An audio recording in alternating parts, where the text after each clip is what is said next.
salaamaaleykum les téléspectateurs Bantamba TV comme ni ñu koy defee rek sur la télévision bi nga xam ne rek mooy télévision askan bi muy 100% sport tey nag ñu ngi fii ci Kolda comme ni ñu koy defee rek chaque année tey nag mooy 4e année ñu tuddee maanaam di parrainer finalu Ligue de Kolda Cheikh Ahmed Tidiane Seck muy notre cher président des anciens internationaux de football comme ni ñu koy defee rek chaque jour maam Cheikh Asma mun bugg rek lépp li nga xam ne rek mooy taaral suñu football di taaral suñu sport ci loolu rek lay dox tey nag comme ni ma koy waxee maa ngi ak ancien international Amadou Ndoye Ndiaye muy Zamado di trésorier AIFS di premier vice président ligue amateur de football ñu ngi lay nuyu di la ziar. maa ngi lay ziar As di rafetlu déplacement bi ak jotaay bi di am mbégte.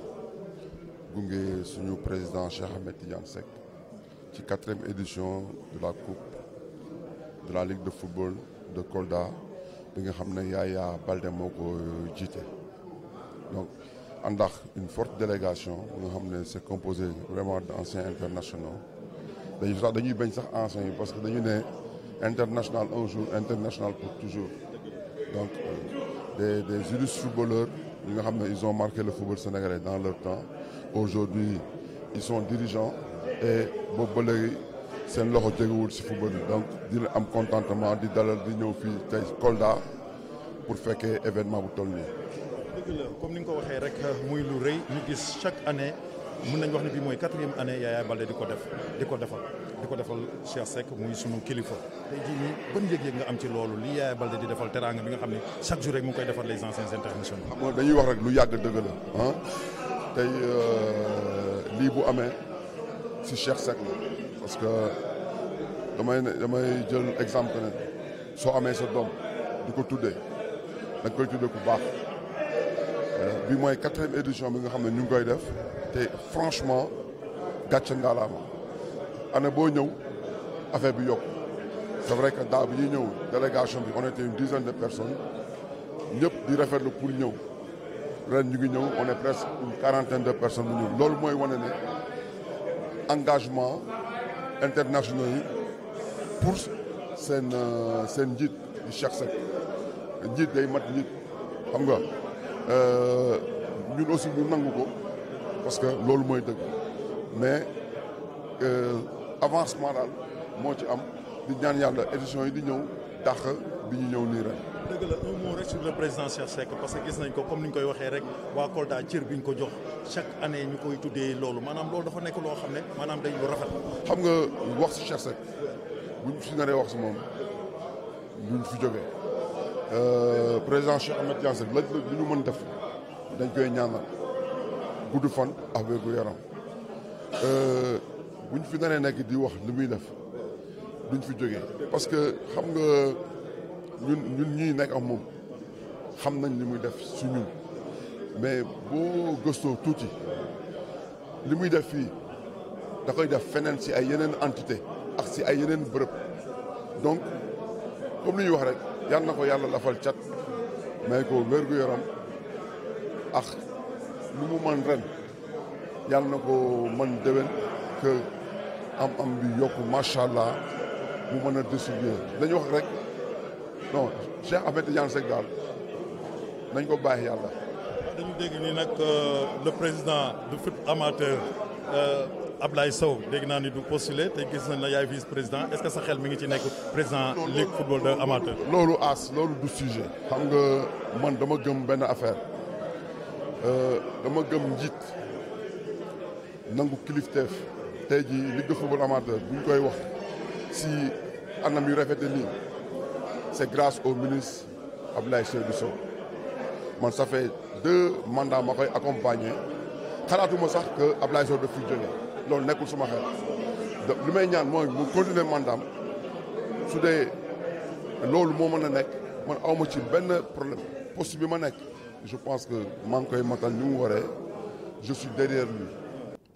parce qu'il s'agit d'une grande mobilisation parce que man yàgg naa fekkee ay final en tout cas régional mais jamais de mémoire on a eu autant de personnes de responsables de ce football yu déplacé wu ñëw dans une région donc ça c'est une fierté pour nous les Koldois donc ñu ngi leen di gërëm par rapport à ça ñi ngi gërëm aussi le parrain naturel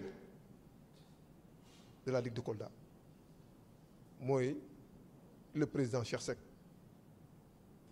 moom je pense que bu ñu naree fii di wax bu ñu naree taxaw fii di wax maanaam baaxaayam duñ fi jugee c'est un homme d'une grande générosité.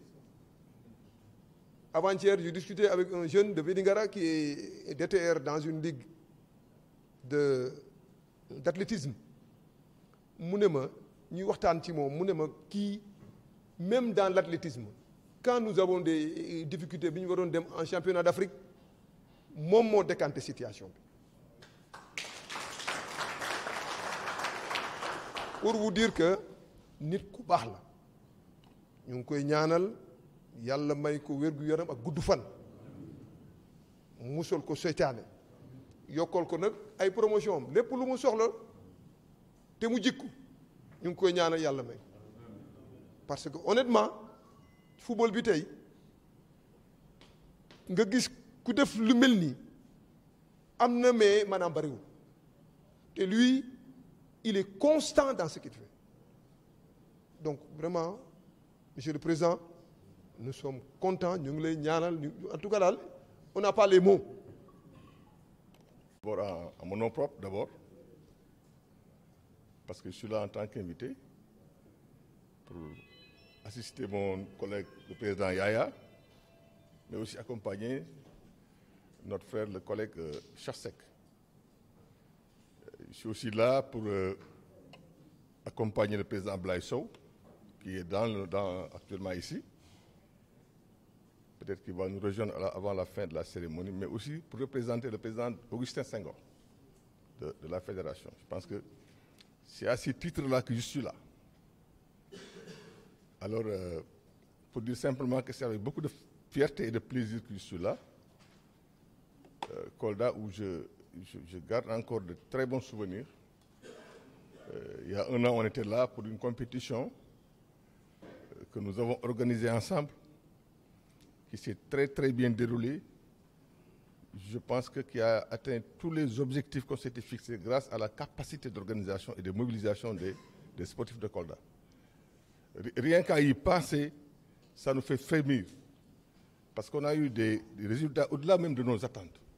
Parce que ça, c'est important. Et quand je retrouve les visages là, vous imaginez, mes chers amis, que je suis très fier de vous, du leadership de Yaya Baldé, mais aussi du leadership de Moussa Niang, parce qu'ils sont deux garçons extraordinaires. Alors, c'est tout ça qui fait que, quand on m'a invité à venir, j'ai cessé toutes mes affaires pour venir me joindre à vous, pour participer à la fête, parce que c'est sûr qu'on va vers une très grande mobilisation, on va vers une très grande fête. Et quand je viens ici, je retrouve ces anciens joueurs-là. Peut-être qu'il y en a parmi vous qui ne les connaissent pas, parce que quand ils jouent, c'est très, très jeune. Mais ça, c'est une génération dorée du football sénégalais. Peut-être qu'ils n'ont pas eu la chance de gagner des coupes, mais c'était de très grands joueurs, de très grands noms. Parce que vraiment, ça fait une fierté, ça fait un plaisir de vous voir ici accompagner votre président. Et c'est ça le football. C'est toutes les générations qui sont là. Je crois que Cheikh, merci pour ça. Merci pour t'être mobilisé pour les inviter tous venir t'accompagner. Je pense que ça, c'est ça le Sénégal et c'est ça le football sénégalais. Parlant de Cheikh, je sais qu'il est très gêné quand on parle de lui, pour tout ce qu'il fait. C'est un homme humble, un homme généreux, d'une modestie extraordinaire, d'une discrétion extraordinaire. Hier, en venant sur le chemin de Kolda, dans le véhicule où on était, quelqu'un disait que il est venu un jour dans sa région avec son équipe de Jaraaf. À l'heure de la prière, il lui a demandé est-ce qu'il y a une mosquée ici à côté? Il lui dit oui, il y a une mosquée là-bas. Il est allé prier là-bas. La mosquée était en chantier. Arrêté, inachevé, parce que certainement les gens n'avaient pas les moyens de continuer. Il a prié là-bas.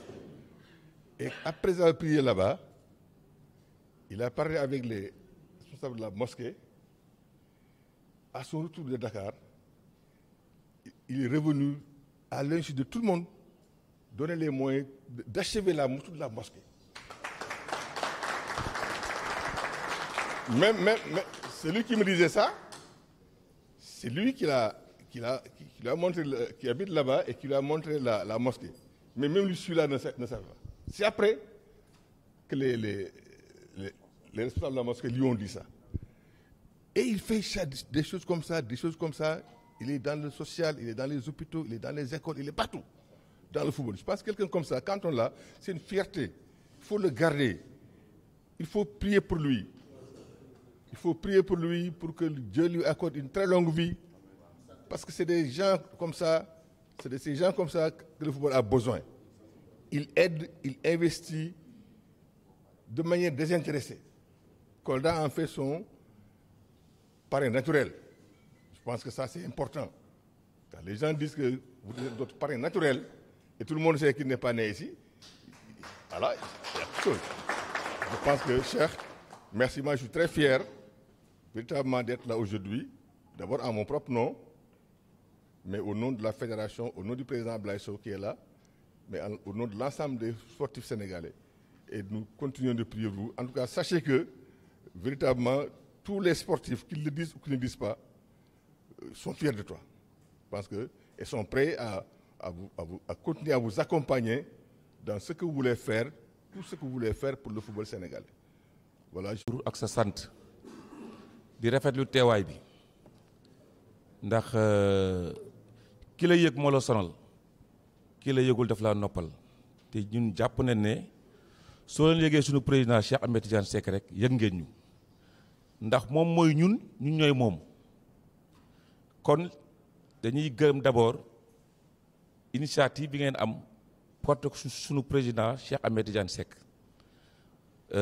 di gërëm waa Kolda yëpp nag si geste bi je pense que daaw ñu ngi fi woon te vraiment tamit ren ñu demoon daaw rëccu wuñ tamit buñ fiy ñëw ren gis nañu aussi vraiment li ngeen porté choix bi suñu président daf ko un parrain ba nga xamee ni vraiment mérité na ko quand même ndax à travers li muy def dans le monde sportif ak social bi muy def kon vraiment au nom de toutes les anciens internationaux yi toog fii ak ñu ñëw ak ñu ñëwul ndax nag dañoo limité délégation bi rek mais bu ñu limité woon délégation bi defe naa ne fi kenn du fi xaj ndax bi ñu limee ne ñii ñooy ñëw tey sax dañu am beneen invitation à Dakar dañu xaaj groupe bi kon vraiment pour attachement bi ñu am ci bés bi ndax da ngeen porté avec suñu président toutes les anciens internationaux ñi gërëm waa Kolda yëpp amuñu seen fay ndax kenn wax na ko léegi Cheikh ju dawul Kolda te amoon ngeen ñeneen ñoo leen ko mën a jox waaye choix bi ngeen def moom mu koy def chaque année daaw bi ñu fi ñëwee gis nañ ne daf ko yaatal ren te je pense que moom ku ko xam na ne déwén da koy gën a yaatal parce que si loolu lay dox nit ki nag du ñu wax si moom lu bëri parce que bëgg ko sax dañ ne bu wax ju bëree du moom waaye bu jëf ju rëyee moom la c'est ça Cheikh Seck. En face de vous, vous nous avez fait vibrer, vous nous avez fait vraiment embellir notre jeunesse, notre génération. Vraiment, on est très fiers. Moi, en tout cas, chaque fois quand je vous rencontre, je suis très très fier de vous. Vraiment, et ça me fait des souvenirs énormes. Le triplé d'As Mahmoud, qui est là maintenant, son triplé et tout ça, ça me rappelle pas mal de choses. Hein. Alioune Ndiaye, vraiment, vous nous avez fait. dawloo ko su yaram ba tey billahi ñuy ñëw Demba Diop di yegg si miir yeeg def yu kenn xamul ba yàlla tey def ñu nekk à cette situation. En tout cas, vous faites honneur à tout le football sénégalais. Les gens sont fiers de vous et nous vous respectons vraiment, nous vous remercions. Donc pour la Ligue de Kolda, donc je dirais toujours que moi je suis président de la Ligue, mais avant ça j'ai été à la Ligue vice-président pendant presque 10 ans ou plus. Une ligue, c'est à l'image de son président. Donc je pense que ñëpp a ngi wax ñëpp a ngeen gërëm et tout, mais je pense à l'image de Yaya Baldé. Parce qu'un gosse, c'est un petit de qualité. Moi, je me rappelle, petit de qualité, très, très, très courageux, très honnête et travailleur aussi. Moi, ça, bon, il y a je n'en peux plus, il faut celle.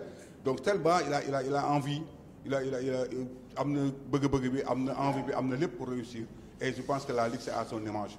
Donc, moi, les fédérations, le plus de confier la Ligue de Kolda. Il y a un événement, parce que détermination monte à Kharaniam, avec nous accompagner. Donc, en tout cas, on félicite beaucoup, on félicite, et vous dit aussi, il ne faut pas une autosatisfaction. Bon, il y a quand vous avez terminé les trucs et tout. Nous, les ligues, notre devoir, c'est toujours être les baïfals du football. C'est ça, il faut faire jouer les yosses, il faut faire jouer les gens, il faut respecter tout ça.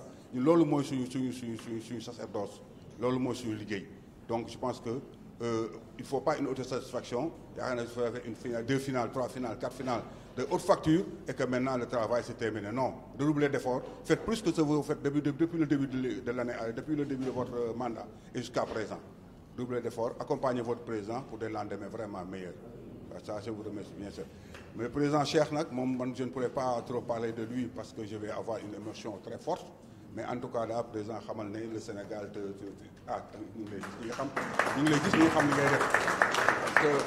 il m'arrive souvent de discuter avec Ndoye Zam, l'international de l'Inter. Donc voilà, c'est ça. Bon, c'est mon ami, c'est l'international de l'Inter, je l'appelle souvent. Donc j'ai souvent discuté avec lui, vraiment, de Cheikh. Mais il me dit ce que vraiment, il a le président de def. Yobul nak parce que amna yo xamné def na si judd la ak si yar la waaw si judd la ak si yar la amna yo xamné que bu ko juddo yaro ko lima toujours amna yo xamné mënu jéggi mënu tepp def fenen quoi mënu def lenen donc président nous vous remercions beaucoup tous ces gestes tout que vous faites pour le football sénégalais je président le président presque des présidents de Ligue 1 parce que c'est un collège nous sommes un collège de 14 présidents de Ligue mais vraiment Kosso Diané c'est le président des présidents c'est le régulateur ko xamni ci mi ngi djubole mi ngi defat mi ngi wax mi ngi def tout vraiment parce que bo topé boyu xamade yu teudri comme ça toujours gars yi dañu ko lok saagante rek mais moom vraiment il est en train de faire un travail extraordinaire à notre niveau à notre sein donc gars nous vous souhaitons vraiment que ngeen def une finale extraordinaire vraiment une très très grande réussite et vraiment j'en profite aussi à l'occasion même d'inviter mon jeune frère comme l'avait dit de saluer au passage aussi Sani Danif, l'ancien président de la Ligue, avec qui il était à la fédération. Nous saluons et respectons, donc vraiment, mais comme il avait dit auparavant, j'en profite de l'occasion pour inviter mon ami, mon jeune frère à la finale régionale de Dakar, qui aura lieu mardi, Inch'Allah, et on aura l'occasion aussi d'honorer un de vous, de parmi vous, comme nous le faisons chaque année. Nous honorons un d'eux, et c'est Moussa Abadian qui a été choisi cette année pour être honoré au nom des anciens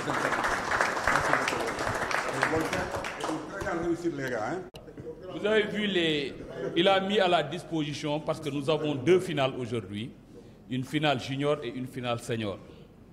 Donc le futur champion aura un trophée et vous avez vu les 2 grands trophées qu'il a mis à notre disposition.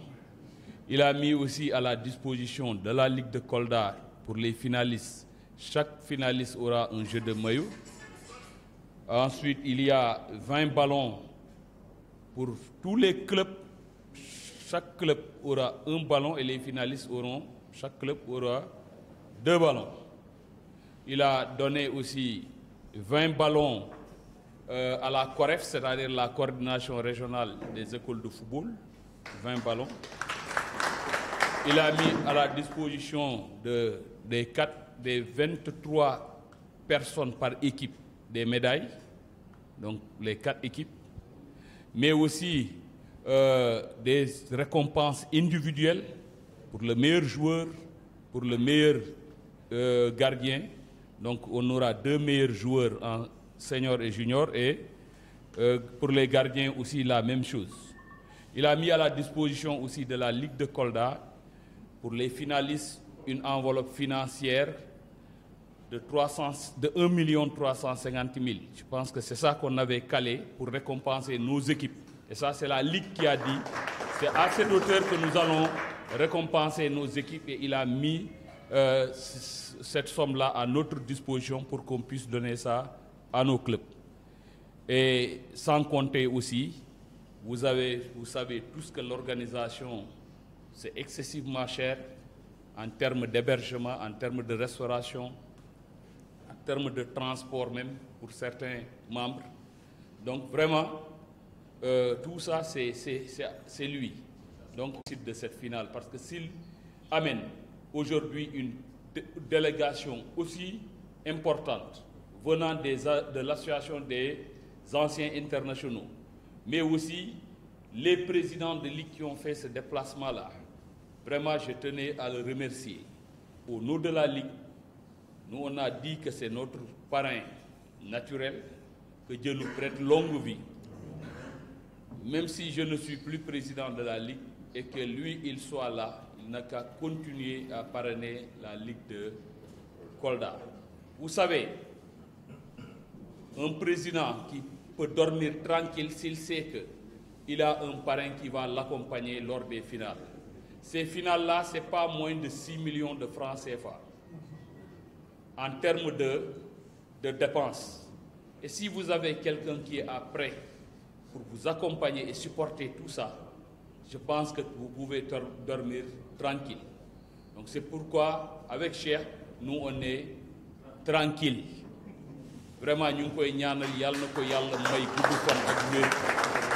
Dafal ko ay promotion mu meuna am encore plus de moyens. Kolda, qui m'a fait l'honneur de présider sa finale, je crois que c'est la 4e année. Mais au-delà de la finale, vraiment du match de football, Kolda m'a permis de découvrir certaines régions du Sénégal. Comme Dakar, mon yach. Entre Gueule Tapée et Médina, Dakar, Pikine. Alors ça m'a permis de découvrir Diana, Malale, Kolosma, Diaobé. Et vraiment, ça m'a fait un grand plaisir hier. Depuis 4 ans que je traverse cette région-là, je découvre chaque jour un village au Bess. Peut-être dans la école. Mais le fait que je puisse découvrir et puis de dans la plus grande simplicité, je crois que je suis le bari. Vraiment, je profite encore de cette occasion de remercier tous les présidents de Ligue qui sont là, président Kosso qui représente la fédération, président Samba Ndiaye, président Malik de Dakar.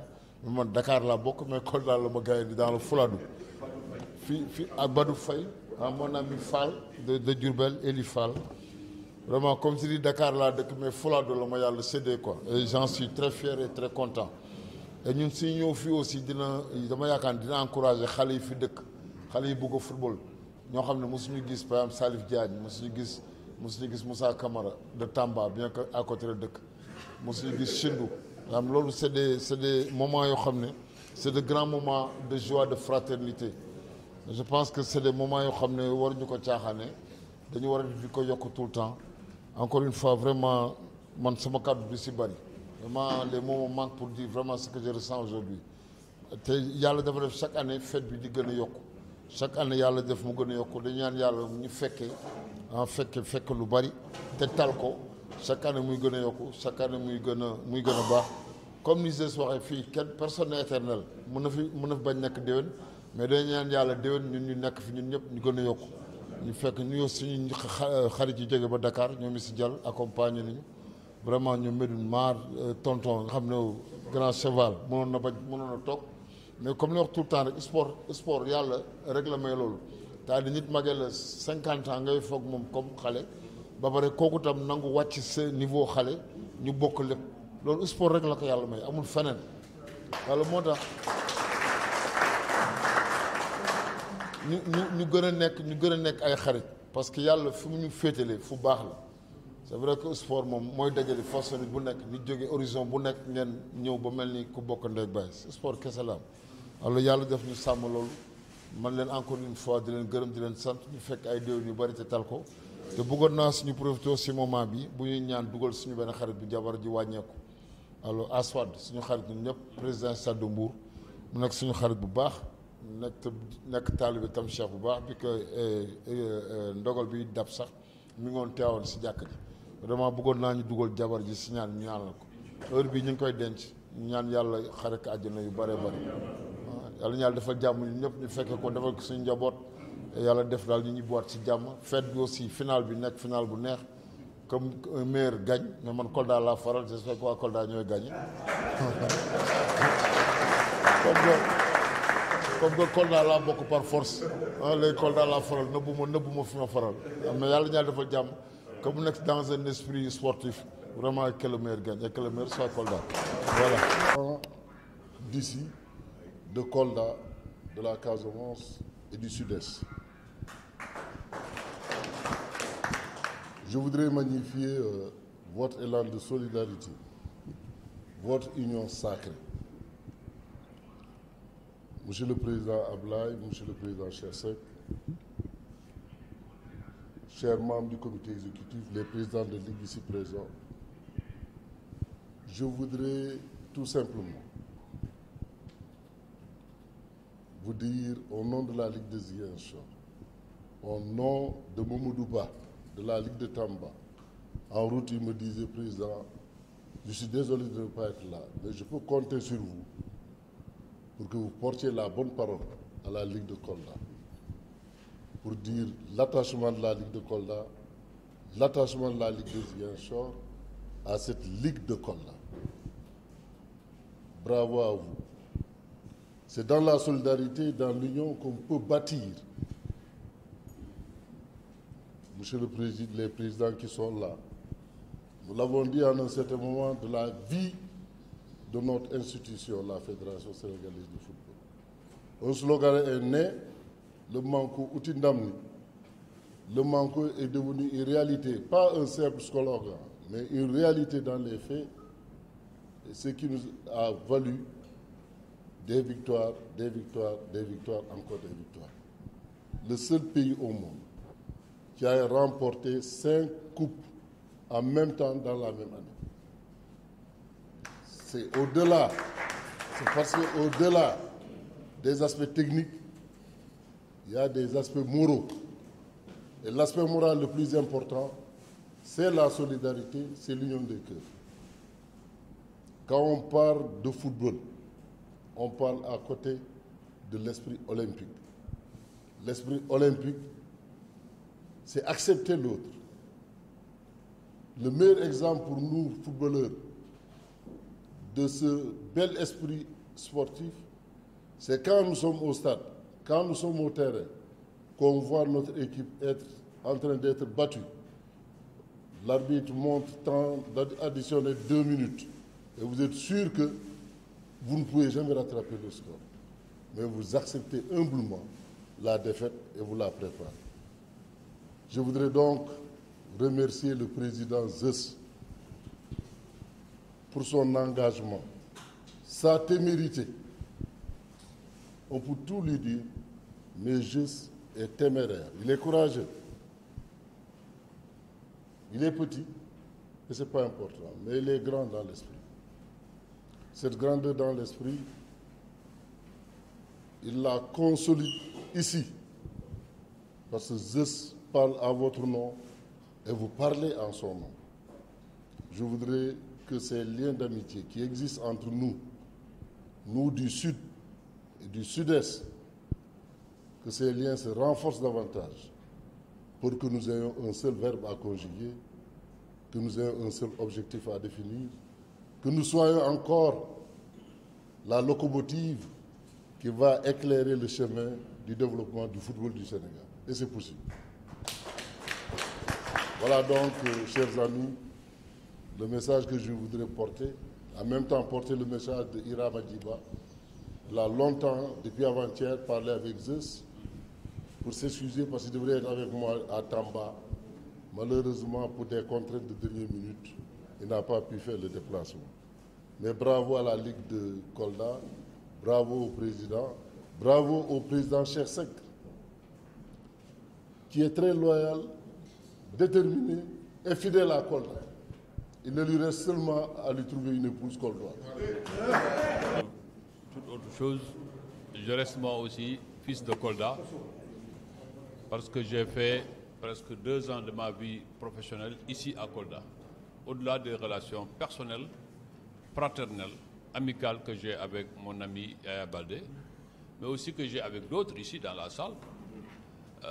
Mon long compagnonnage de club avec Kaural de Veringara, dans des terrains sillonneux, entourés par des vélos qui, au moindre but de l'adversaire, entre dans le terrain et empêche le match. Alors, Takanto, qui est le parrain du football à Sédhiou, mais aussi d'autres. C'est ça qui fait que c'est le charme de nos relations. Et c'est pourquoi cette année, j'ai tenu personnellement à être ici, au nom d'abord des relations que j'ai avec Kolda, mais aussi des relations que j'ai avec Yaya, qui sont connues de tout le monde, qui ne sont pas du tout cachées, mais aussi et surtout le respect et la considération que j'ai pour Cheikh Ahmed Tidiane Seck.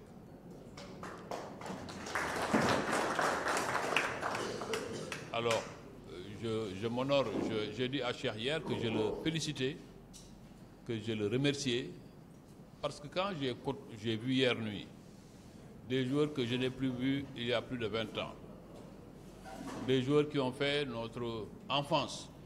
Moi, quand je vois Bonof, moi, je sautais le mur de Elimanel Fall, parce que moi, j'ai fait mes études à Diourbel pour aller voir Bonof. Et par la force de Cheikh, par la générosité de Cheikh, je retrouve Bonof. Je retrouve des Mansour Ayanda, je retrouve des Medoune Mar, pour ne citer que cela. Parce que nous, on écoutait les reportages de Laïdiaou, en mettant, aujourd'hui le Sénégal est devenu très moderne, c'est un petit fil de fer qu'il faut accrocher en arbre pour avoir le reportage. Aujourd'hui, j'ai le plaisir de retrouver tout ce passé du Sénégal, et ce passé du Sénégal qui nous a permis de construire le présent et d'envisager un avenir. Parce que les Sénégalais, quand ils ont 5 Coupes d'Afrique en une année, ce n'est pas sorti de la cuisse de Jupiter. C'est des joueurs qui sont battus, qui ont échoué près du but. Ces échecs répétés près du but nous ont permis de construire une solidarité sportive constructive qui a abouti à ces résultats. Donc c'est...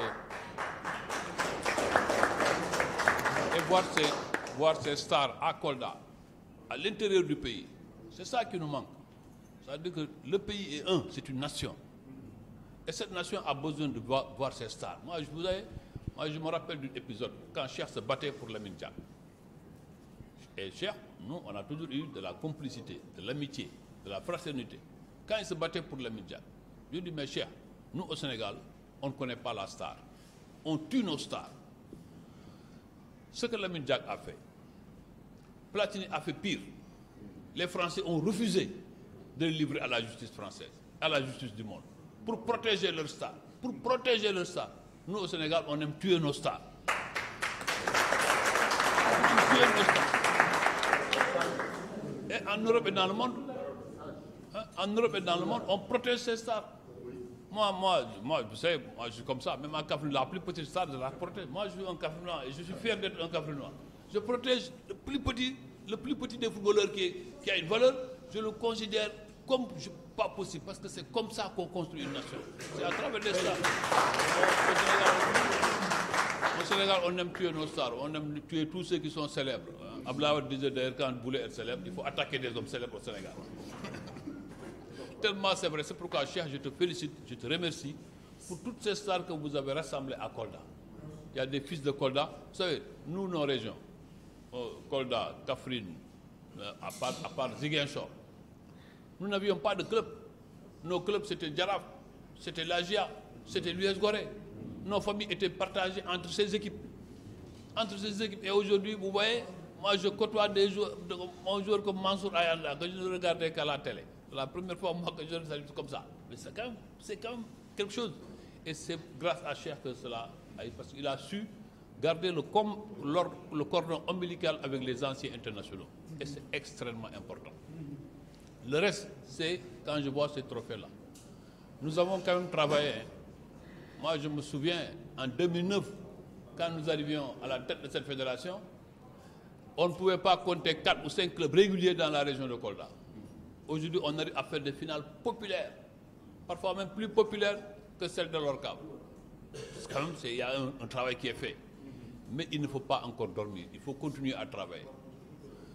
Arriver au sommet est difficile, mais se maintenir au sommet, c'est encore beaucoup plus difficile. Mawad disait que la compétition appartient aux compétiteurs. Seuls les compétiteurs gagnent.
salaamaaleykum les téléspectateurs Bantamba TV émission Bantamba Foot fii ci Kolda ci finalu diggante Moyen de Kolda ak Jamweli de Wélingara mën nañ wax ni tey final la boo xam ne macha allah ku ci gagné rek da ngay accéder national 2 Asma Moun l'avocat du football local comme ni ma leen koy waxee chaque jour rek fépp ci Sénégal rek fu équipe nekk rek fu académie nekk fu centre de formation nekk rek fépp fu ñu woo rek dinañ ñëw foofu wane lu rafet li nga xam ne ñu ngi koy def foofu kon nag Asma Moun tey dafa ñëw ànd ak les anciens internationaux de football du Sénégal avec notre cher président Cheikh Ahmed Tidiane Seck muy parrain naturelu maanaam finalu Ligue de Kolda bi mën nañ wax ni tey moom mooy 4e année ñu koy parrainer final kon macha allah li ñuy def rek moom mooy rendre hommage tamit Zeus ñu koy wax Yaya Baldé ki nga xam ne tey gis nañ cër bi nga xam ni jox na ko l'ancien international le président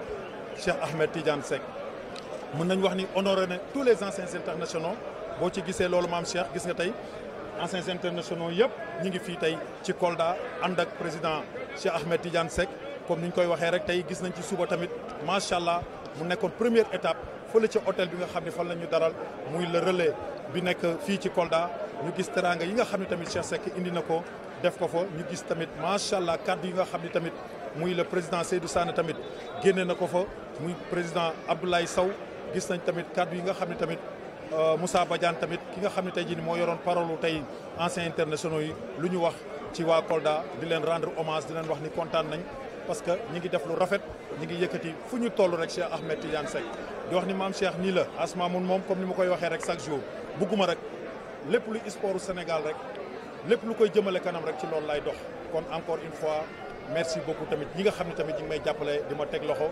particulièrement notre cher président El Hadji Bekay Mbaye ak ki nga xam ne tamit moom lay àndal muy maam Cheikh Ibrahima Fall gis naa macha allah nga bàyyi njaboot gi ànd ak man ñëw def 700 kilomètres ñu ñëw fii ci Kolda pour def émission Bantamba Foot comme ni may wax rek télévision Bantamba TV mooy télévision bi nga xam ni toutes les disciplines yi nekk ci Sénégal bëgg nañ ñi gis seen bopp ci télé bi li may def rek mooy ànd ak ndaanaan bi tey nañ leen wan li nga xam ni moo am fii ci final bi muy réaction yi commentaires yi ak li nga xam ni tamit maanaam moom la maanaam mën naa ko tuddee rek moom la Yaya Baldé tamit di wax parce que gis nañ ñeenti at chaque année mu def Cheikh Seck parrain kon loolu tamit dinañ ko laaj lan moo ko waral li may wax rek mooy maam Cheikh Kolda ngi noonu bëgg naa lépp lu fi am ambiance bi fi am les téléspectateurs yi nga xam ne ñu ngi toog seen kër xam li xewoon fii ci final bi maam Cheikh Kolda ngoog.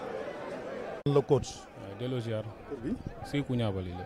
gis nañ à quelques minutes de la finale la ñuy wax tey ci ban état d'esprit ngeen nag.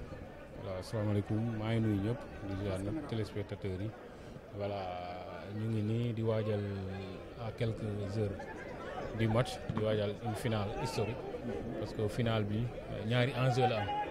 waaw mooy d'abord remporter la coupe en plus monter en national 2 c'est-à-dire voilà opportunité la aussi waaw moo tax ñu nekk benn état d'esprit boo xam ne vraiment on veut vraiment créer l'histoire et écrire une chose vraiment extraordinaire voilà et c'est la première fois aussi ñuy qualifier pour une finale régionale c'est notre 4e saison c'est une fierté vraiment de représenter le département de Vélingara ñu nekk ci benn état d'esprit boo xam ne moom c'est extraordinaire on est fin prêt préparé nañu très bien bàyyi benn détail. ñu gis macha allah ngeen nekk ci benn bonne organisation gis nañ li nga xam ni tey jii moom mooy seen préparation parce que gis nañ ko gis nañ seen regroupement beeg yooyu yëpp lan ngay wax ci le président bi nga xam ne gis nañ mu dépensé loolu lépp pour rek votre victoire. voilà président bi gàcce ngalaama quoi parce que c'est quelqu'un vraiment qui se bat qui s'est battu et qui continue de se battre parce que mu ngi def kent lay kattam di joxe les moyens di mettre l'équipe dans de bonnes dispositions pour que vraiment ñu mën a atteindre un certain niveau ñu ko xeebal vraiment ñu ngi woo rek vraiment les bonnes volontés département ñu gën a ñu ñëw jàppale ko parce que le président vraiment il est en train de faire beaucoup d'efforts. C'est un gars boo xam ne vraiment il se bat jour et nuit pour que équipe bi vraiment mën a atteindre objectif am.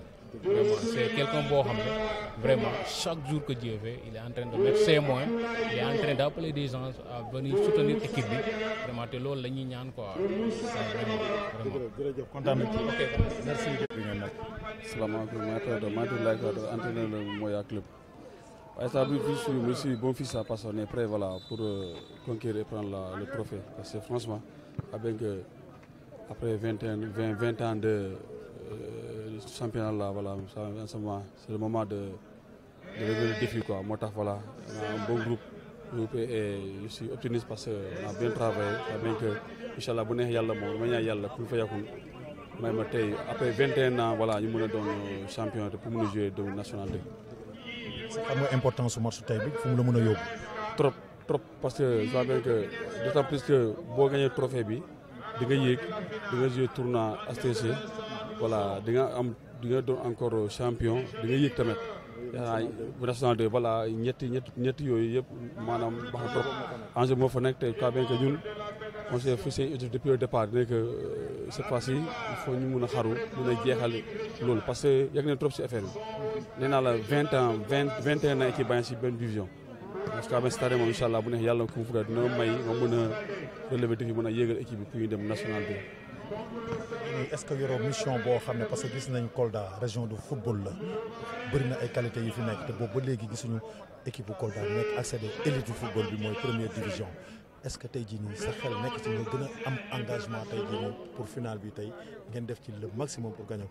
Voilà c'est bien que yaa ngi wax benn ancien joueur yaakaar naa bu ma raccroché football depuis ça 2 ans c'est le capitaine de l'AS Kolda depuis ça fait plus de 20 ans 30 ans maa ngi AS Kolda Dawa Dieng laa bàyyi moo bàyyi j'ai embrassé le métier voilà de passage maa ngi nuyu le président de la ligue Diaz Baldé parce que ak Niamadio ils m'ont poussé pour aller faire des diplômes voilà pour mën a jouer en tant que joueur entraîneur loolu laa doon def bu ma si nawetaan yi ren nag la son première année Kër Sine club ñu bu ma jow ay petite catégorie club bu ne mais dama ne il faut pas aller fu ma dem Moya bi mën a liggéey foofu mën a commencer foofu parce que objectif Moya bi mooy monter man xaaral ma ne relève défi moo tax man parce que homme de défi la moo tax ma choisir Moya pour dem foofu mën a jël affaire bi voilà. c'est content bonne chance. merci.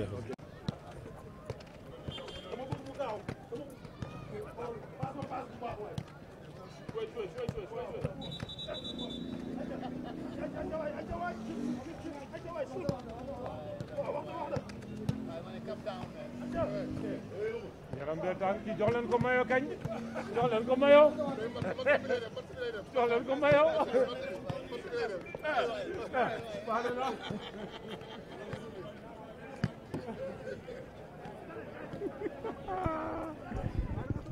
loolu wey lan li ngi def sax wey lan fàttali xoox naa bu yàgg bilaay xoox naa as damal entraîné ji la toj sa biir bi te ñëw jouer gis nga gars yi di football war naa football gis nga Moussa Badiane a ngi nii xam nga war naa jouer Diène Faye ngi ne la war naa jouer Thomas Badiane war naa jouer Abdou Yoro Ndiaye Mansour Ayanda Victor Diagne Pascal Gomis Mohamed Sadio Cissokho Daouda Ly Ibrahima Ndiaye Sindou le président des présidents.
Kolda.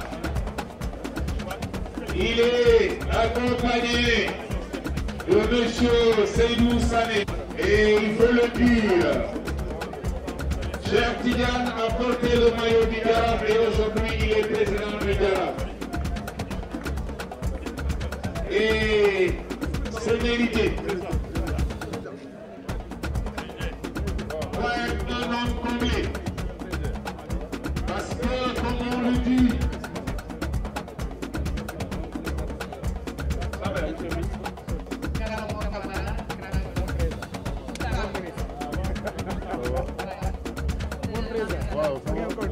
de Moussa Traoré et de la droite de Diéfay et de Moussa Traoré.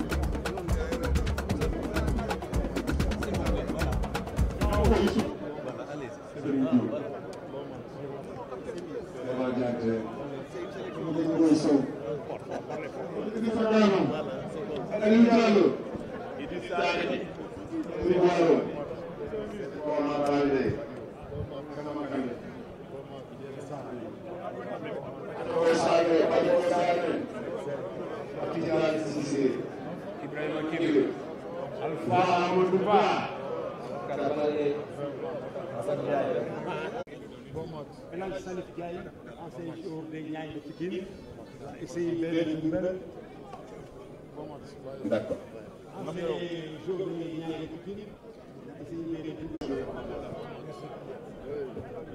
Mohamed Pascal Gomis, ancien joueur de Lyon. Victor Gaye.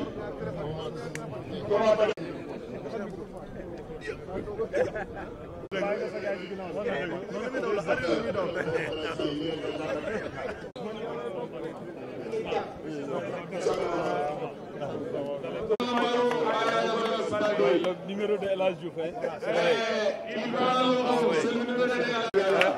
Merci beaucoup.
wax ni rek un mot rek sur la finale tey ñu gis macha allah Yaya Baldé def comme d'habitude rek di parrainé Cheikh Ahmed Tidiane Seck finale bi rek kon tamit sa gis-gis ak sa jàngat.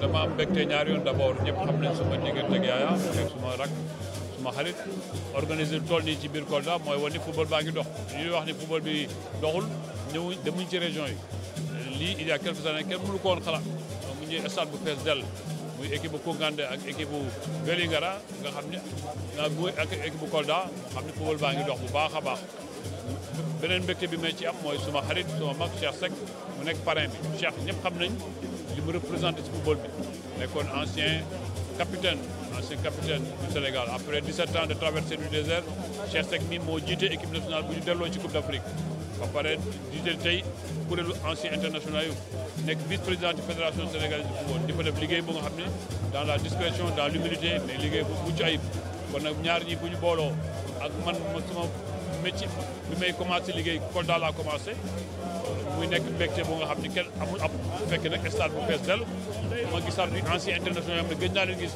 ay Thomas Badiane ay Moussa Ndiaye ay ñu nga xam ne ils ont fait la fierté ñoom Mor Diaw Bonof bu ñu nekkee ay xale yu ndaw donc bu ñu fekkaat leen bi mbégte boobu day yokku vraiment ñu félicité ñëpp félicité aussi la presse ci couverture bu nga xam ne exceptionnelle ñu ngi koy def ci finale bi tey. tamit sa équipe yeeg tamit tey jii nii ban lan la ñuy xaar ci Kaffrine la saison prochaine. waaw mbégte am naa ci mbégte parce que loolu tamit xeex la parce que Kaffrine dafa nekkoon zone bu nga xam ne mosul am ligue professionnelle mos nañ faa def benn année yàggul ñu dellu si ñu parewaat organiser waat jàpp ni léegi ñu jàpp ni am nañ ambition jouer parmi les meilleurs de ce pays te loolu dafa commencer d'abord en Ligue 2 am fa une bonne présence am fa une bonne organisation ba nga xam ni suñu retour en Ligue 2 mu nekk un retour gagnant mais loolu nag lu koy def lu Ablaye Sow kese li koy def mooy doomu Kaffrine yëpp booloo nekk benn xam ni politique la waaye sport moom ñëpp a war a bokk xàccandoo dóorandoo ba lii Jaraaf di tekki ci réew mi ou bien Tëngéej di ko tekki ci réew mi ëllëg yaakaar ni bu doomu Kaffrine yëpp booloo ñu ñëpp dugal ci seen loxo Kaffrine dina mës a représenter Sénégal ci Coupe d'Afrique des clubs te loolu mooy suma rêve le plus fou. dernière question bi rek moom naa moom comme en tant que président ñu gis tamit comme ni ngay waxee rek engagement ak vision bi ngeen xam ne tey jii nii les dirigeants du football sénégalais gis nañ ko ñu def ko ci équipe nationale Sénégal te ba mën nañ wax ni toutes les équipes nationales du Sénégal sont au toit de l'Afrique te ba léegi club yi gis ñu leen sur les phases pour Ligue des champions tey jii nii ban politique nga yaakaar ne war nañ mën a def pour suñu club yi ñu mën leen gis foofu. loolu nag mooy liggéey bi xam nga wax nga dëgg ci zone yu bëri ci football bi doxal nañu ko ci infrastructure yi équipe nationale A commencé na gagné équipe nationale yi des yëpp gagné nañu Coupe d'Afrique muy équipe locale muy U20 muy U17 te ñu am équipe U23 bon aussi am na yaakaar donc loolu yëpp nag bu ñu ko doxalee muy dox te mu am benn pàcc nag boo xam ni war nañ koo xalaat mooy club bi am te bu ñu gagné CHAN avec les joueurs locaux war na tax ñu mën a gagné en club mais loolu tamit dafa laaj waxtaan bu bëri ci ligue de football professionnel waxtaan bu bëri ci ligue de football amateur ci acteur ci président de club bi ñu réfléchir sur le modèle de club sénégalais ak état du Sénégal ndaxte premier sponsor football au Sénégal c'est l'état bu état bi nangoo def ay effort yi muy def ci équipe A bu ko nangoo def ci club yi rek ñu am lu ñu bëri jàpp ci dama jàpp ni dana war a mën a dox incha allah te loolu tamit gëm naa ne dana mën a dox bu soobee yàlla bu ci ñëpp jàppee te loolu mooy prochain chantier yi mooy naka la ñuy def un club sénégalais gagner la Coupe d'Afrique c'est ça le plus important te ma leen di gërëm aussi ci loolu parce que loolu xeex la moo nga xam ni acteurs yëpp ak ci war a bokk. jërëjëf monsieur le ministre. ziar di wax ni rek comme li ñuy wax rek quatrième fois maanaam ñu lay parrainer lii tey ban yëg-yëg nga am ci loolu. non yëg-yëg bu mag yëg fierté bu rëy ak sac quoi bu rëy bu ñu Kolda yi defal ñeenti at yi ñu koy defal bon particulièrement ren moom affaire dafa gën a relever tuuti parce que anciens yi moom ñoom ñëpp ñoo ànd ak ñun jàppale ñu si bés bi alors muy lu ñëpp rafetlu di remercier Yaya Baldé rek si initiative boobu parce que man bon nee naa au-delà du match football bi dafa permettre découvrir Sénégal Sénégal de profondeur comme on dit parce que oto la ñu ñëwee datang dégg village yi nga daan diggee ay Diana Malar rek ay croisement Diaw ba ki doxoon yëpp lay découvrir comme yoroon et puis nga gis nit ñi di dund si simplicité bu xaw a doy waar boo xam ne war nañu mën tax ñun ñuy xalaat dañuy delloo si lu bari gannaaw daal parce que boo rombee nit ñi li ñuy dundee nga xam ne ñi àdduna du dara àdduna moom boo adapté wu rek nga vivre simplement da nga si génn parce que ñoom exemple boobu la ñuy wan vraiment yoon bi yëpp loolu la ñuy gis loolu la ñuy wan di rafetlu aussi suñu teewaay fii di ñaan yàlla aussi fête bi nekk fête bu mag bu neex voilà. Le projet de Cheikh Seck avec l'équipe du Jaraaf en Afrique. taxawuñu comme ni ñu ko war a defee xam naa ñoom loolu tam la ñu bëggul loolu tam mooy seen warugar ñu dimbali taxawu anciens yi nga xam ne dañu défendre couleur Sénégal si fànn yëpp nag pas si football kese mais si fànn yëpp je pense que bu ñu organiser wu comme il le faut état bi nañu dégg voilà. jërëjëf président. stade bi kenn du fi nekk mais je pense que léegi région boo dem dëkk boo dem final ligue yi day fees del mel comme nawetaan donc c'est devenu un véritable championnat populaire loolu nag liggéey moo ko jox am na engouement am na dëkk yoo xam ne sax dañuy paas final bi mais day fees del je pense que loolu day wane rek ne football local bi football amateur bi ñu ngi dund ñu ngi koy soxat baax a baax suñu teewaay nag fii ci Kolda dama jaadu na ndax li ñu liggéey ak président Kolda bi lu bari la rakk la ci ñun korog la ci ñun je pense que am taxawaay ci football bi boo amee bésam bu mel nii ñëw ci jaadu na ñëw ci aussi gunge ci suñu xarit suñu collègue suñu frère Cheikh Ahmed Tidiane mi ñu tuddee bis bi je pense que moom aussi moom rek war na tax ñu ñëw ñun tam alors moo loolu boo ko boolee je pense que su ñëw fi jaadu na te boo fi gisee délégation bi fi nekk toogal fédération mel ni fédération yi bëgg bi loolu nag je pense que day war na rek féddale couleur yi nga xam ne moo dox suñu diggante ñu ñëpp benn lañ ñoo bokk équipe bokk groupe bi bokk lépp je pense que ku ci xewle rek sa morom bu fekkee ne dara jàpp ko war na fa teew jaadu na je pense que day ñëw pour jëmmal bés bi gunge Cheikh taaral bés bi won ko ne ko ñu ngi ci wetam ak Yaya Baldé aussi won ko ni ñu ngi ci wetam je pense que loolu moo tax ñu teew fii te am nañ ci fierté bu rëy rëy rëy accueil bi neex na macha allah dal gi am na solo wax dëgg yàlla public bi ñëw na ñaan yàlla rek final bi ñu joué ko ci jàmm alhamdulilah mu jeex ci jàmm merci beaucoup. waaw maa ngi leen di gërëm di leen sant. di wax ni rek macha allah tey mën nañu wax ni ñi ngaan ko footballu Sénégal ñoo la wuy si. waaw loolu moom dëgg la vraiment kontaan naa trop kontaan naa parce que boo seetloo autorité Kolda yëpp ñëw nañ te loolu affaire bu rëy la ci man mais aussi autorité football Sénégal yi ñëw nañ teewe nañ rencontre tey mooy finale yi donc vraiment loolu contentement bu rëy la ci man di gërëm Cheikh Tidiane Seck mooy parrain naturel bu Ligue de Kolda ak ñi mu àndal mooy l'association des anciens internationaux 31 personnes xam nga loolu du affaire bu ndaw et puis ay kàngam ñoo fi ñëw donc di leen gërëm di leen sant boo xoolee aussi ci fois fédération deuxième vice-président fédération mu nekk président LFA Abdoulaye Seydou Sow ñëw na ñëw ak délégation bu mag Thierno Kousso Diané jógee cinquième vice-président fédération mi ngi fi mu nekk président aussi ligue bu Kaolack Samba Ndiaye président ligue bu Matam mi ngi fi Eli Birahim premier vice-président ligue bu Diourbel moom tamit mi ngi fi moo représenté Abdoulaye Fall dafa amoon finale sinon il allait être là aujourd'hui am nañ président ligue bu Tamba aussi est représenté par son premier vice-président parce que moom tamit da doon organiser finale démb mooy Badou Faye moo ko représenté secrétaire général bi bu Kédougou Cheikh Diouf moo ñëw représenté ji le président de la ligue de Kédougou parce que seen finale bi dañ ko reporté woon ak taw bi démb donc tey lañ koy joué waat am Seydou Sané président Casa Sport membre comité exécutif fédération nekk porte-parole fédération moom tamit ñëw na am Youssou Diall qui est un vice-président de l'ASC Les Jaraaf mais nekk chef protocole ça va bien donc nekk tamit comment encore conseiller technique bu président Augustin Senghor donc vraiment di leen gërëm di leen sant daaw defoon nañ ko je crois que ren chaque année li ñuy demee ci kanam fête bi di gën a neex on a vu une très belle mobilisation aussi des deux équipes et surtout l'équipe de Kounkané donc vraiment c'est le moment de féliciter et remercier tout le monde qui ont bien voulu faire le déplacement, mais aussi les anciens footballeurs de Kolda qui sont là. C'est le moment, bon, je vais aussi lister les autorités de Kolda. Nous avons le président du conseil départemental qui est ex-ministre il a quand même eu pas mal de portefeuilles ministériels. Moussa Baldé, il est là.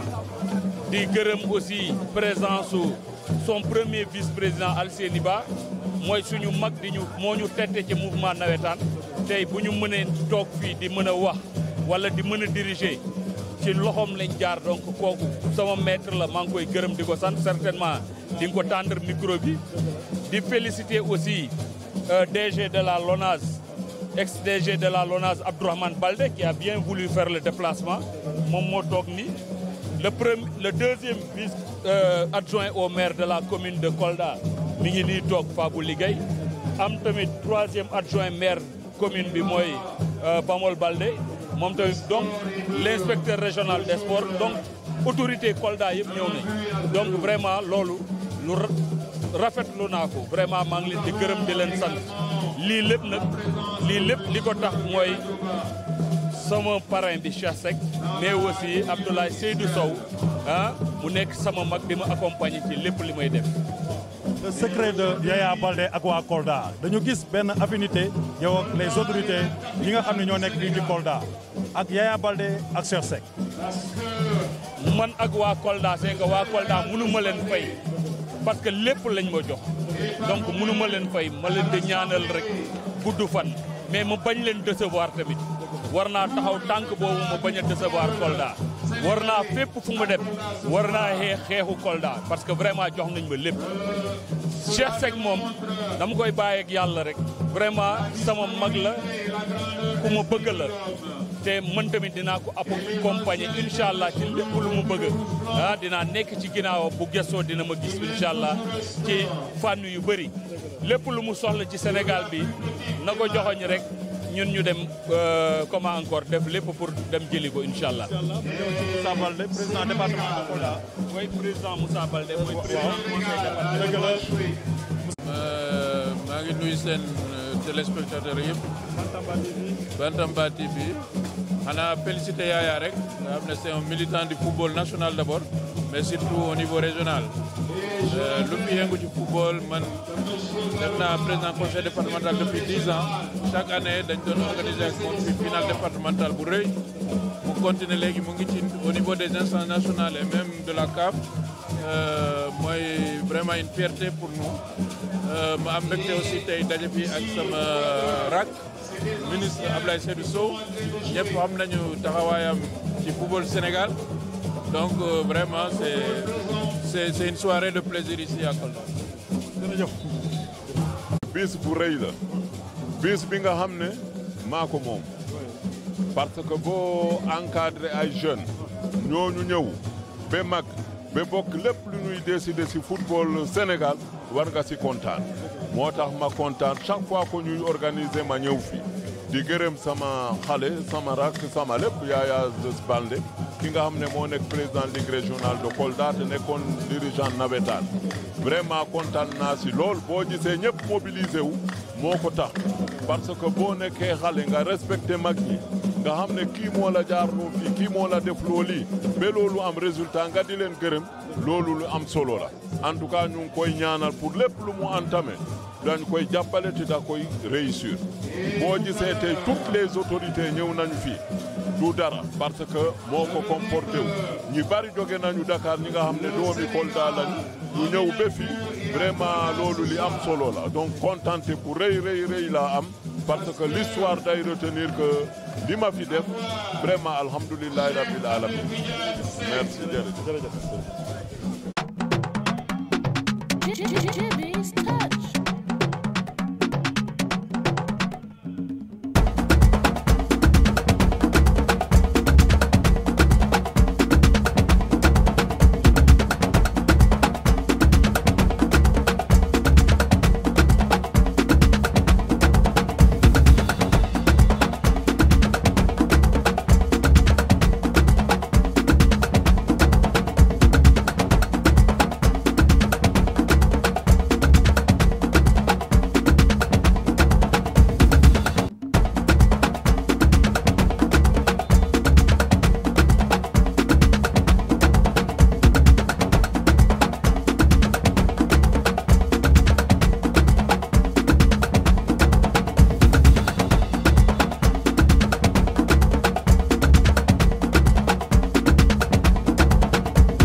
l'artiste Vieux Kanouté, qui va faire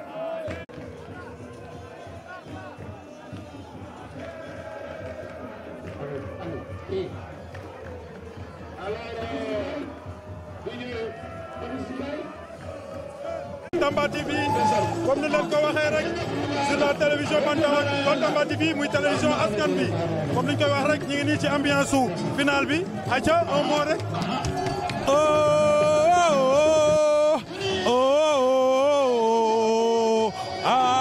Jaweli Konkandé. On vous connaît par cœur, on vous connaît vraiment dans le système des médias sénégalais. Vraiment ñu ngi ñaanal ci yéen ñu ngi leen di ñaanal jàmm ak ngeen mel ni RFI, France 24, BBC, partout vraiment Konkandé va gagner. FC Jaweli, on va gagner la finale. Moussa Baldé commande dunia.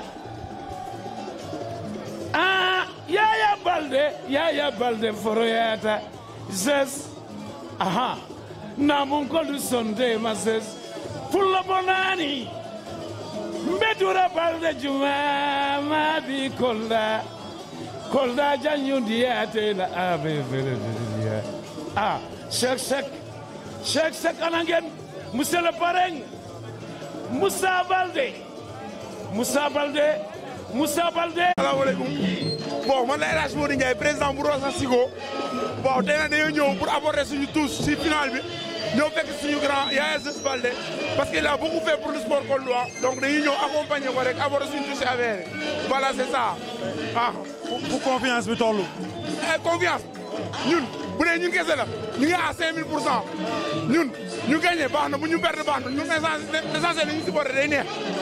ñun nee nañ 2-0 la ñu dóor. ñoom 2-0 dañuy naale man dama fekk sama dëkk nga dóor ma ku weddi laaj Gasel bi ñëw na fi mooy Kolda stade bii nii ñun ñoo ko moom keneen moomu ko ñoom fële nga lañ jógee fu ñu jógee dafa sori ñun fi lañ dëkk 2-0 grand maa ngi laaj ko 2-0 mu ngi nii 2-0 da nga koy delloo. 2-0 maa koy def loolu. 2-0 yow fu nga ne rek la waaw.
Des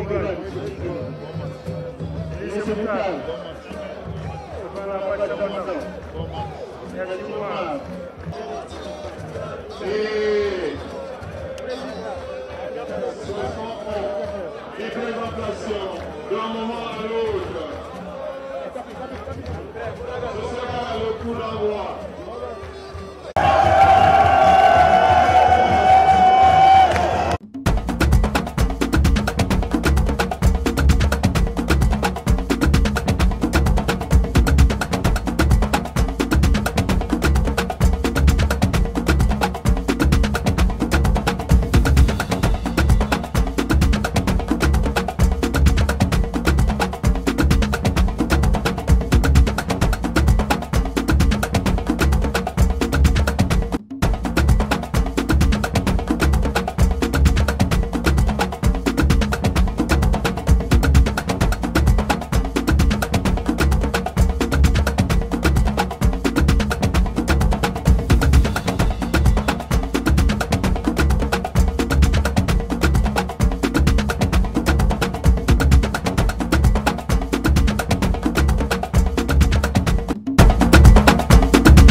S'il vous plaît, venez prendre vos distinctions. Les arbitres.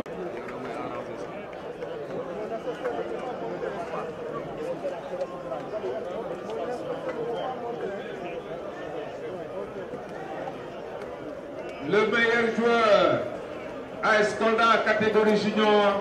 Et dure est la loi du football.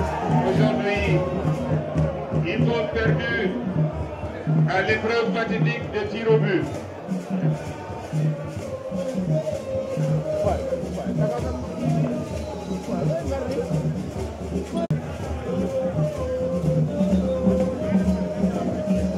Les arbitres côté Jaredis.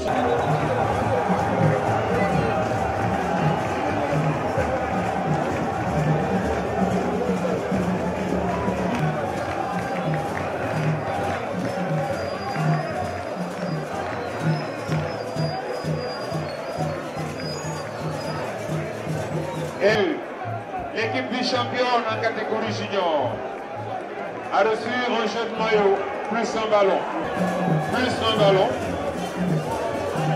Des médailles, un trophée et une enveloppe de 200 000 francs. Et merci.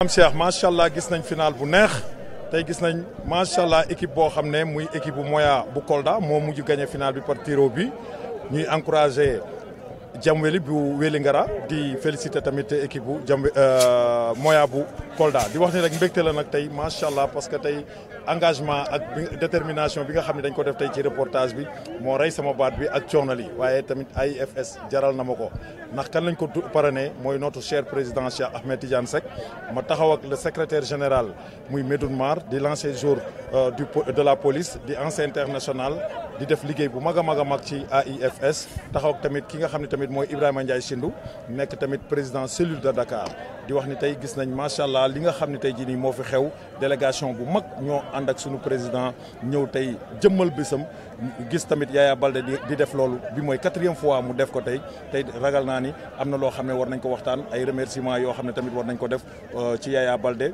def ko tamit ci notre cher président Cheikh Ahmed Tidiane Seck. waaw donc retenez que c'est une satisfaction totale ñu ñëw fii Kolda avec la délégation de l'amicale des internationaux de football du Sénégal donc pour assister à la finale régionale de la coupe régionale de Kolda donc qui a été parrainée pendant 4 ans au président Cheikh Ahmed Tidiane Seck qui est notre président. Donc c'est une fierté totale. L'année dernière, ça a été même, c'est différent de cette année. Parce que cette année, on a vu une amélioration totale.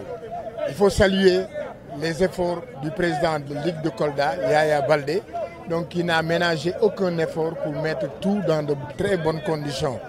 Bon, et puis il faut remercier également le président Cheikh Ahmed Tidiane Seck, lui aussi, qui s'est vraiment donné à fond. C'est la raison pour laquelle, pour venir le soutenir ici à Kolda, ça a été une satisfaction totale. Nous les encourageons, nous encourageons la Ligue de Kolda par l'intermédiaire du président Yaya Baldé. Et puis féliciter également le président Cheikh Ahmed Tidiane Seck qui a été aussi le grand homme de cette édition. jërëjëf secrétaire di ñëw rek ci président Sindou di wax ne rek gis nga tamit bis bi comme ni ko le secrétaire waxee. waaw di rafetlu kàddu Medoune ndax defe naa wax na tënk na wax ji man de tey satisfaction totale la regretté wu ma li tax ma ñëwee Kolda parce que final bi ma gis fii ce sera gravé dans les annales du football parce que gëj naa seetaan match bu mel ni de ce niveau. am kontaante nag aussi suñu président Cheikh Ahmed Tidiane Seck mi nga xam ne mooy parrain bi parce que gis nañu taxawaayam remercier aussi les anciens internationaux yi ko gunge ndax seen taxawaay tey rafet na Yaya Baldé tamit amuñu fayam ak équipe am yëpp vraiment Kolda macha allah gàcce ngalaama di gën a ñaax nit ñi rek ni lii rek daf ñu nar a jàngal lu bari tey on a fait bloc autour du président loolu dara gënu ko rafet. dara gënu ko rafet vraiment di ñaax ñëpp xam ne ñun ñëpp AIFS lañ si nekkal président Cheikh Seck yaa xam ne bëgg yàlla na ko yàlla defal Yaya Baldé moom it vraiment macha allah mu ngi def liggéey bu mucc ayib Kolda moom ak waa équipe am vraiment lépp jaar na yoon organisation bi rafet na accueil bi rafet na macha allah Kolda daal mention très bien laa jërëjëf Kolda mention très bien di wax nag appel bi ngay def pour les internationaux sénégalais parce que tey jii nii ba tey rek comme ni ñuy wax rek ñu ngi bëgg rek gars yi gën a jege équipe bi comme ni nga ko waxee ñu gën a jege association bi ba pare di dox ci lu positif. waaw man li may wax suñu amical bi c'est que ñu def la main dans la main parce que unis dañuy dem plus loin quand on est unis dañuy dem plus loin ñuy am ay xalaat yu rafet entre nous d'abord. Après, on va marcher sur le positif. Nous dem rek, Inch'Allah, moi je demande à tout le monde qu'on se rapproche de l'amicale parce que ça va changer.